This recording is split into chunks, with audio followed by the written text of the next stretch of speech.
this is Kermit the Frog. Fascinating. I'm Captain Kirk. Magic is always there, as long as we keep looking for it. Engage. What does God need with a starship? Thank you, love you. Mwah. I protest. I am not a merry man. Places, please. And here we go. Down at Fraggle Rock. Welcome, Doozers, Mikulaks, Trash Heaps you and Things. picked it. To episode 172 of MuppeTrek Podcast. I'm Jarman. And I'm Steve. Join us on a journey from the Gorg's Garden all the way to the Gamma Quadrant. Each week we compare the epic works of Jim Henson and the good old Gene Roddenberry. And this week we're covering Fraggle Rock episode The Bells of Fraggle Rock and Star Trek Next Generation episode Hollow Pursuits. But before we get into that, Steve, you know what I want to do? Party? No, silly, I want to rock. Well, let's rock. There are plenty of gems, jewels, and geodes in the world, many of which can be found in Fraggle Rock. And this week's is Hurlbutite. You're making that up. It contains the word hurlbutt because it's named for Harvard professor and famous mineralogist Cornelius Hurlbutt. What a terrible name. It is one of the. It's 20% beryllium, so mineral wise, it is one of the most plentiful sources of beryllium. It typically comes in these sort of like palish colors, and its big thing is that some specimens fluoresce under black light, so they'll glow and sparkle and whatnot. It's not very popular for collectors, and it doesn't really have any commercial use because it is so rarely found in large quantities that even if they found a commercial use for it, they wouldn't be able to mine enough of it to do it. Mm. So not the most interesting this week, other than the fact that it has the word hurlbutt in the name. That makes it all and worth that's it. Hurlbutite, and that rocks. I want to rock! Fantastic. Well, let's see what's happening on this week down in the rock. What's up, Doc? Well, it's Christmas time, or the Yuletide in the workshop. They never say Christmas, I don't think. It's just heavily implied. Doc says Christmas once, but that's it. Does he? And then Sprocket plays with a Santa thing at one point. But it's the winter solstice. And we get a science lesson from Doc about what happens to the Earth during the winter solstice, followed by a history lesson about its sort of roots in Saturnalia. They celebrate with an international piñata. Sprocket is blindfolded and given a stick and just proceeds to break everything. Church bells ring as Sprocket struggles to break the piñata, finally breaking it open, and it's filled with dog bones and mittens. Well, what's going down in Fraggle Rock? Fraggle Rock is frozen, and they are getting ready for the Festival of the Bell. The gang all practice a traditional being of the Weeba beast so they can be ready when Cantus the minstrel arrives for the ceremony. But Gobo's heart just isn't in it. We get a funny little music number, kind of, called Weeba Weeba. I'm calling it a music number because there's a beat and they have lyrics, kind of. But Gobo just can't get excited about the holiday. We get a good dump of Fraggle lore here, that there is a bell at the center of Fraggle Rock and that it has to ring once a year when the rock stops or it will stop forever. But no one has ever actually seen the bell. Well, Gobo found a map and he thinks he found the middle of Fraggle Rock and wants to go find it. Cantus has arrived. The Fraggles herald his entrance with a song, There's a Promise, a song of sort of spring and life and awakening. Cantus tells further Fraggle lore and legend that the Fraggles ring their bells, which awakens the great bell that rings once a year.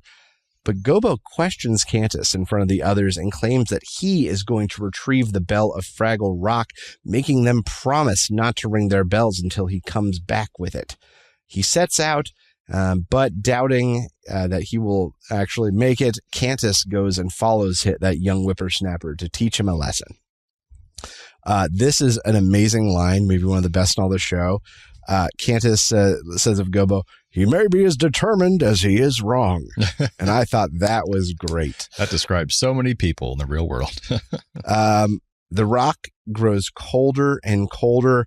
They read Uncle Traveling Matt's postcard to keep them warm and pass the time.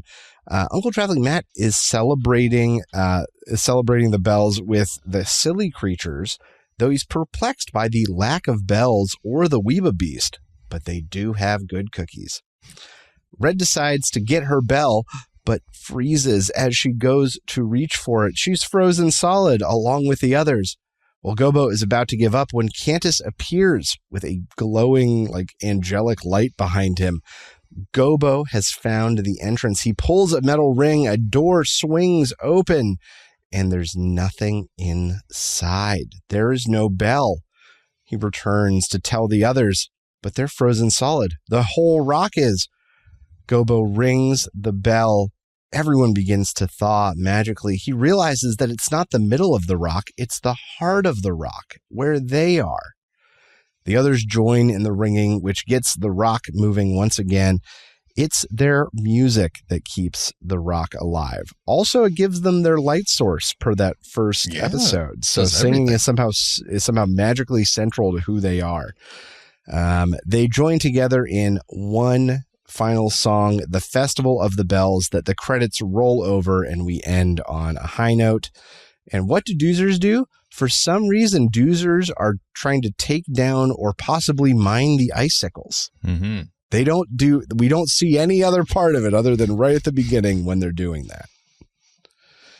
So, Jarman, what did you think of this week's episode of Fraggle Rock? There's one other scene where just a doozer goes by in a little vehicle and it was really cute, but that was about it. Yeah, there's no other doozer. This is the first time in 3 seasons that we've seen it cold in Fraggle Rock, which is kind of cool. True, or really any sort of seasonal mention. Yeah. And it shows that they have more of a budget, like each season more budget than the last, because they have all these icicles. They redress the whole set. There's snowy stuff going through and everything. But also I keep getting more and more examples of Gobo just being a bitter and edgelord all the time. And he wants to go against the grain. He won't listen to his friends. I'm hoping he gets a little more likable, because for me, I'm I don't like Gobo and I hate that I don't like him, but he's just he's always just being the annoying one and just not friendly to people. And I don't know. Yeah. The one thing that rubbed me in this episode specifically the wrong way is I couldn't tell what his motivation for the bell was. He was did he doubt? Did he want to prove to the others it didn't exist? Or he knows kind it of came back exist? Boastful until he realized everyone was frozen. Yeah. I didn't quite get it. He just wants to ruin their fun for some reason. But yeah. Wembley was still the best. He was trying to be so nice to Gobo, and he just gets frozen over. Everyone just freezes to death. Cantus is great in this episode. And I think I didn't wonder this as much last time we saw Cantus, but is he has the same magic and knowledge that Marjorie the Trash Heap does? Are they kind of on the same level? We've sort of established that he definitely has magical abilities. Right. We've seen glowing magic come from his hands and stuff like that. I don't know same level as Marjorie, because Marjorie's literally made things disappear and done real world bending shit. If anything, I see Cantus more of as a mystic. That's true. She's more like a demigod. He's like a wizard. Yeah. Yeah. That makes sense. Or like a wandering sorcerer, kind of. I see it. I was totally thinking, by the way, that he was gonna finally get to the Great Bell Chamber, and since it was shaped like a bell on the map, I assumed that he was going to figure out that there wasn't a physical bell in there, but that the chamber acts as a bell. It echoes into that chamber and it rings because it's shaped like a bell. That is where I thought they were going too. Yeah. In fact, to figure out later that the bell on the map was just a red herring felt bad. It felt strange. Why was there a bell-shaped room? So that was odd. And what was supposed to be in that room? What was in that room in the past? Where are these? Who made all these rooms? And why is no one staying in them anymore? And not only that, a giant door with a metal pull ring on it. I actually honestly expected to be the reveal that it led into the back of the Gorg's ice box or something. Yeah. I legit thought when I saw the giant ring, I was like, oh, we're going to get a little thing from the Gorgs here. But that means there were some other taller creatures that had intelligence who lived in these caves at one point, I guess. I mean, who knows? And we've seen all sorts of other creatures that live in these caves, some of them intelligent. Like Cantus typically has all those minstrels with him, and some of those are definitely not Fraggles. That's true. And he's the tallest. He's not necessarily a Fraggle either. He's kind of super tall, and I don't know. He's a little different himself. And then you got like frog guys like Wander McMooch, who we've only seen in the Gorg's Garden, but the Fraggles interacted with him. So like, which world does he live in? They didn't seem to think he was a strange interdimensional traveler. Yeah. I don't know. But overall, I liked the episode because so much stuff was happening. We see a lot more Fraggle lore. I even like Doc spending a lonely, happy Christmas with Sprocket, by himself. And hopefully Gobo learned a lesson here and just will calm down and trust his friends and be a nicer guy. I don't know. But an upper middle episode. And then I also kind of liked the implication at the end that really what the Fraggles have been waiting for the whole time is the bells that ring on the solstice from the local church. Yeah. Like that was the note it ended on. And so I was like, really? Is that what we're going with? That's possible. Yeah. And then the question is like, so this is something that's formed in like Fraggle culture in the last 150 years then? Because even if it's like an ancient church in America, a really old church, are they in America? Well, or maybe Canada, but Doc speaks, American English, like the accent. I guess he does have some sort of accent, though. It feels like I think he just speaks properly. He has like the mid-Atlantic accent kind of deal. Yeah, maybe that's what I'm getting. Yeah. That weird, like, kind of British upscale Harvard sort of deal. Proper. That's how I speak, like a Cary Grant. No. Inspired by St. Anthony's Lighthouse in Cornwall, England. The bells were? No, where Doc and them live, supposedly. Well, or is it that the British version of Doc that lives in a lighthouse? Maybe. Why are there so many different things? Makes it tough. It does. It's hard to place where he actually lives. But now I've got reading to do, damn it. I dug the music in this one too. Yeah, good songs. I like them. Even the weird Beast song was kind of fun. The Weeba Weeba one. Yeah, Weeba Weeba. Weeba Weeba. Well, what were those silly creatures up to? Uncle Traveling Matt was observing their strange Christmas Eve rituals, including leaving cookies and milk out for Santa. So the question is, where the hell does that come from? Well, just like most things with Santa, it's an amalgamation of different cultures that all stole and rolled into one another. One of the earliest indications is somewhere in Norse culture where children would leave out hay or fruit for Odin's 8-legged horse named Sleipnir, I don't know, during one of the Yule festivals. And then the hopes was that Sleipnir would stop to eat and Odin would leave gifts because he was waylaid. Then you get the Feast of St. Nicholas, where children would leave treats out for St. Nick and his helpers. And then that eventually blended with modern Christmas mythos, with St. Nicholas moving in with Father Winter and then kind of coming up with Santa Claus from this side. Speaking of old St. Nick, in medieval Germany, Sant Niklaus, families decorated trees with edible gifts, things like gingerbread and circular cookies that you would then hang on the tree in hopes that Santa Claus would be enticed to stop. The good old Tannenbaum, if it were. Yeah, the Tannenbaum with Sant Niklaus. So that's where the crazy old leaving cookies out for Santa and carrots out for the reindeer comes from. And that's what Uncle Traveling Matt was up to this week. Nice. But Jarman, what did you think was the best Muppeteering moment? I was impressed right off the bat from the Weebo Beast segment because it had tons of crazy camera angles, a bunch of puppeteers underneath the cloth, and then they had the camera go underneath the cloth a couple times, and it was moving all around. Yeah, to see them inside. Yeah, you see Gobo's face on the outside, having to show emotion that he doesn't want to be there, like all in this like crazy, chaotic little Weeba. So I thought that was really impressive. For me, every time Jim comes and plays a character, he steals the show. Cantus convincing John. I feel like there's at least one other. Not only does he have such a presence, but he always has the best lines. Like Cantus had some legit funny lines in here. The whole thing with the mittens, I have to just imagine was Jim, the reoccurring joke. And I also like that it's clear that like no one was going to stop Jim from doing his thing. So he just kind of did whatever. Like he went for jokes that otherwise don't typically fit in Fraggle Rock. Like Cantus's humor doesn't fit in typical Fraggle Rock. It's more of a Muppet Show kind of humor. It's more of a Muppet Show. Exactly. So like, Jim coming in and being like, I'm doing 2 episodes. Let's do this. Yes, sir. Yes, sir. Cantus, anytime Jim plays a character, he really steals the show. Yeah, there's definitely a presence there. You're right. So, Jordan, what happened? Speaking of presence or maybe no presence, what happened on this week's episode of Star Trek: The Next Generation? Well, we have hollow pursuits. Both ways we can say hollow, like hollow, it's empty inside, and also the holodeck. The episode opens on the holodeck where we meet a character we've never seen before, Lieutenant Reginald Barclay. We don't know what's in the holodeck at first, though. At first, he just comes across as this arrogant jerk and 10 forward. He shoves LaForge across the room. He manhandles Riker without much effort. And is about to have a very good time with this fantasy version of Troy when his comm badge goes off and calls him back to Cargo Bay 5, at which point he says, "Save program," and the whole thing disappears. It was a holodeck program the whole time.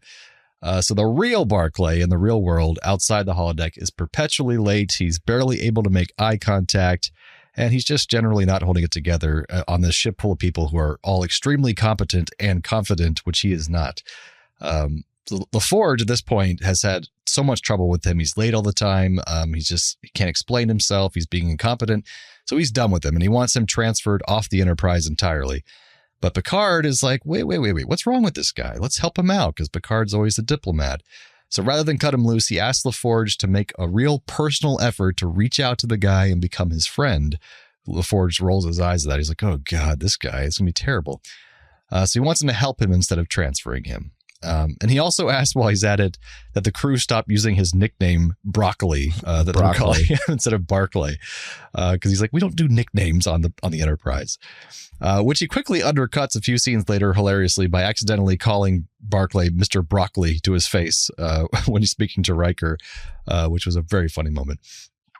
Meanwhile, while this is all going on, small things around the ship are starting to go wrong with no obvious explanation. So you have a seal breaking in one of these cargo containers that they're transporting this important stuff to another civilization, and the seal breaks. An anti-gravity unit that they're holding all these containers malfunctions. Other random systems are behaving oddly. Nothing huge and catastrophic, but just enough to be like annoying and confusing. So LaForge starts looking for Barclay to help with this problem, and he finds him right in the middle of one of his holodeck programs, which includes these fantasy versions of the senior staff. You have Riker, who's this tiny and bumbling guy. Troy is the goddess of empathy. She's like an old Greek goddess regalia. Wesley appears to be dressed like a figure from a Renaissance oil painting, which is actually in the trivia later on, because that was based off a painting, and it looks really cool. After seeing all this, LaForge recommends Barclay go to get therapy. So he says, you need to see the real Troy in real life, because something is obviously wrong with you. So Troy, when she meets him, she doesn't know Barclay has had this sex fantasy holograms of her. So she tries to calm down Barclay and make him comfortable by dimming the lights and sitting very close to him, which makes him very uncomfortable and probably a little turned on. So he quickly makes an excuse to get out of the room quickly and go back to the holodeck, most likely to meet up with Fantasy Troy and relieve himself. Barclay later, once again, has not shown up to a meeting. So Riker and LaForge go into the holodeck program again to drag him out. And while they're there looking for him, they get a full tour of his fantasy crew in the process. Riker sees his mini-me. Troy sees her empathy goddess. But there's no time to deal with any of that properly, because the ship has now started accelerating out of control. It's going almost to warp 10. It's going to start falling apart soon because this problem has really escalated. So apparently the warp injectors are physically jammed in the open position. And if engineering can't figure it out in the next 15 minutes, the ship's going to tear itself apart. So LaForge pulls every engineer he has into a brainstorm session, and they go through every possibility they can think of. Nothing works. But then finally, Barclay, who's had trouble speaking this whole time, he has one idea nobody else had, which is that the malfunctions aren't connected by anything systemic or like technologically wise. They're connected by a person, and someone, an engineering team, is like spreading something around the ship, like a virus almost. So they track it back to this substance called Invidium that's been leaking from those broken cargo containers since the beginning of the episode. And it hasn't been used in the Federation for centuries, so it doesn't show up on internal scans, which is why it slipped through. So they freeze the injectors with like super cold temperatures, which stops the acceleration. They clear the contamination just in time, and then the ship is able to go back from warp down to impulse control. Which then LaForge thanks Barclay, and tells him, see, this is what happens when you're in the real world. You can solve real world problems and make friends.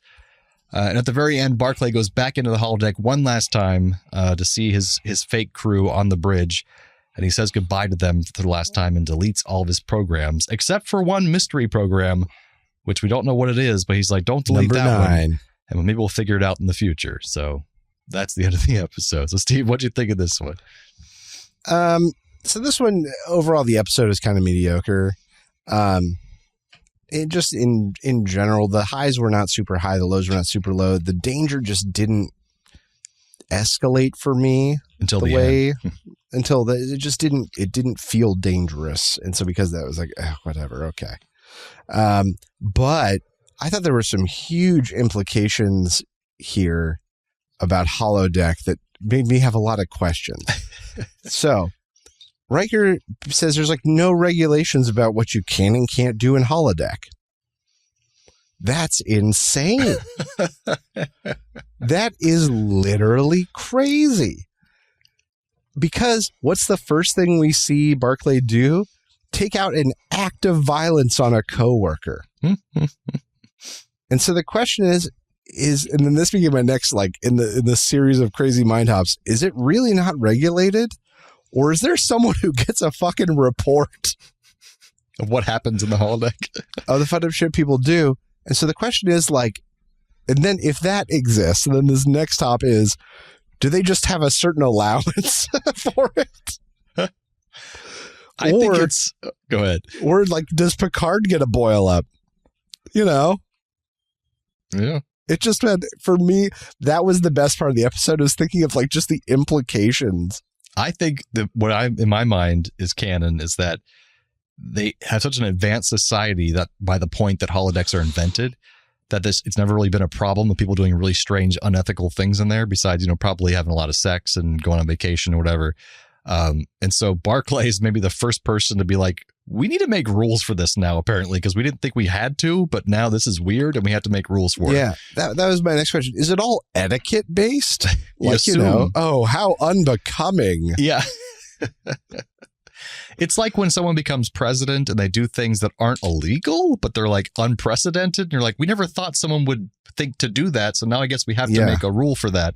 It's exactly what's happening here. It's like, okay, I guess we have to make rules now. For every dumb rule, there was a dumber person. Mm-hmm.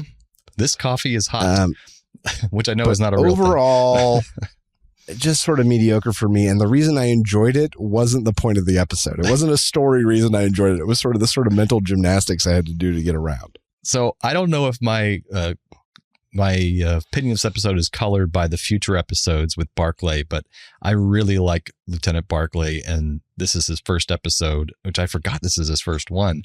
And this episode and every episode he's in later on just like sticks out to me so much. I remember them so well because I just really enjoy them. And his character, I think he plays it so well. It made me want to watch the A-Team, which I've never seen, but he's like a main character in the A-Team. He apparently plays the character who's like medically insane, so they have to check him out of the insane asylum for every episode somehow.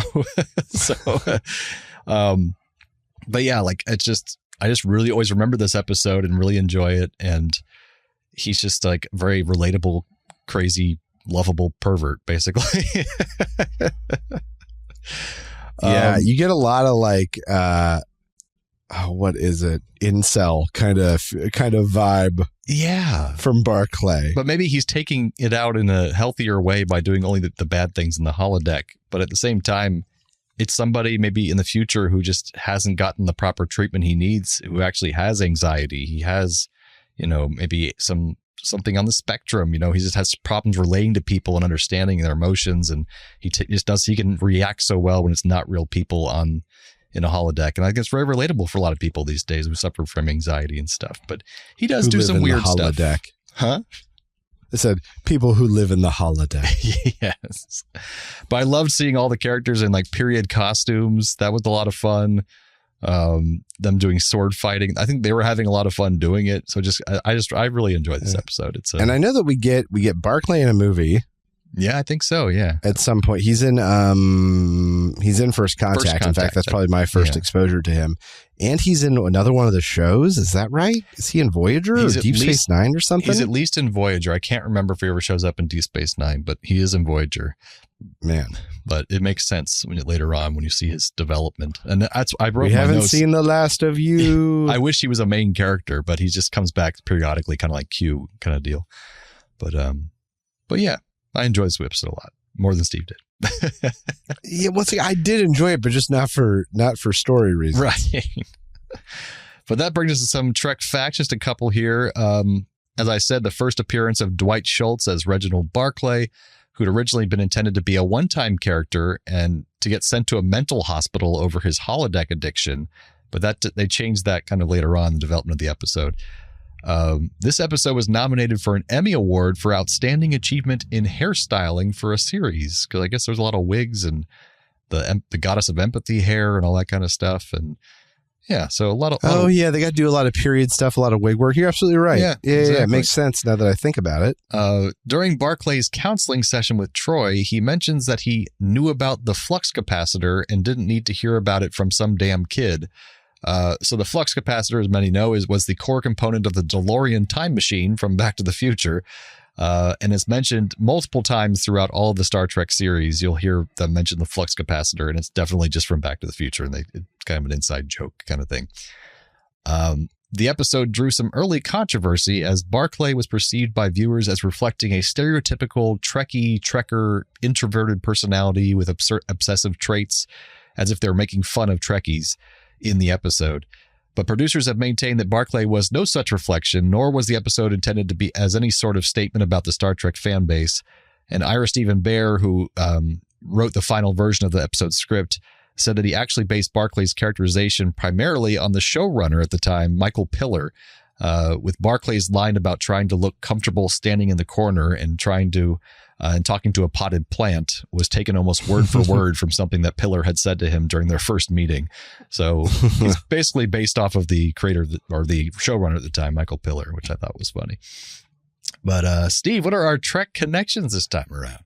Oh boy, do they exist. Lieutenant Duffy, played by one of the engineers, played by actor Charlie Lang.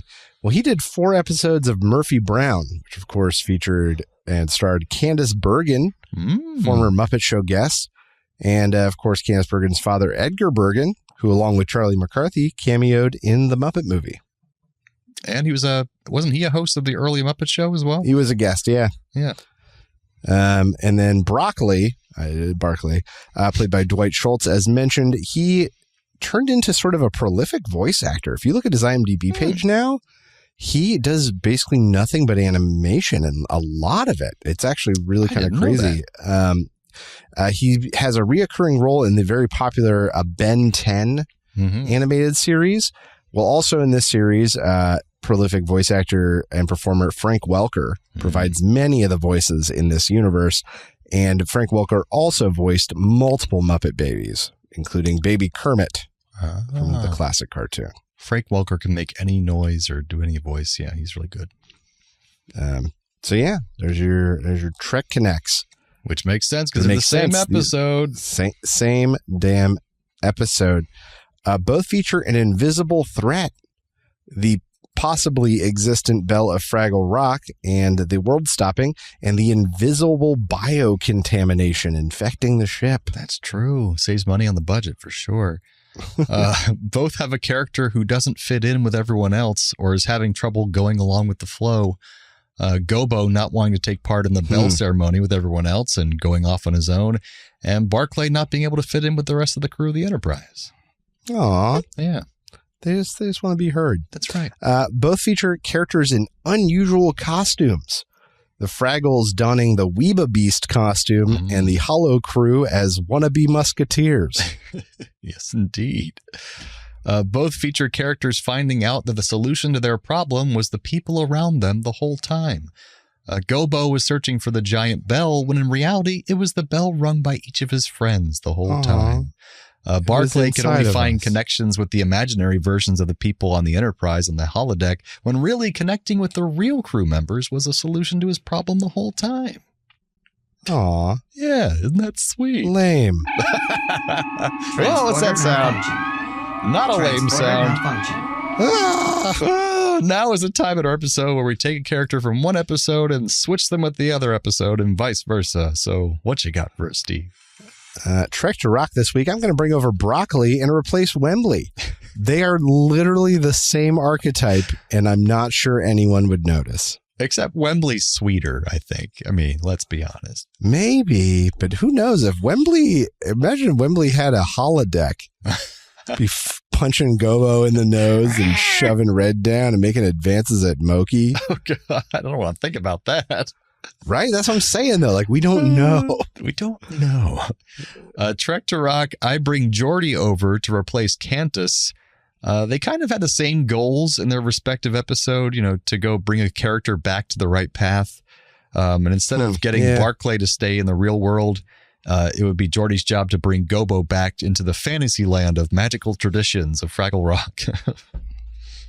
I could see it. Yeah. Like a guide. Yeah, exactly. Rock to Trek, I'm going to bring over Wembley to replace Barclay, simply the inverse, but mostly because I would love to see Wembley finally get some counseling about his unhealthy Wembling and his unhealthy, I guess, addiction for helping Gobo even when he shouldn't and endangers literally all of the rock. Fraggle Rock needs a therapist, man. But I would love to see Wembley get talked to with Counselor Troy. That's great. I like that. Rock to Trek for me, I'd bring over Boober to replace Barclay. Instead of hiding away in the holodeck because of his nerves and anxiety, Boober goes to the holodeck to be utterly and completely alone in a quiet cave by himself where he can do holographic laundry all day. That's right. And make soup. Ideal world. And make soup, yeah. But that brings us to the end of episode 172 of the MuppeTrek Podcast. Join us next time for Fraggle Rock episode Red-Handed and the Invisible Thief. And Star Trek The Next Generation episode The Most Toys. So from the lovers, the dreamers, and us. Live long and prosper, everyone. Thanks for listening to the MuppeTrek Podcast. Be sure to follow us on social media on Facebook and Twitter. Subscribe to us on Apple Podcasts, YouTube, Spotify, or your favorite podcast platform. This podcast has been brought to you by A Play on Nerds.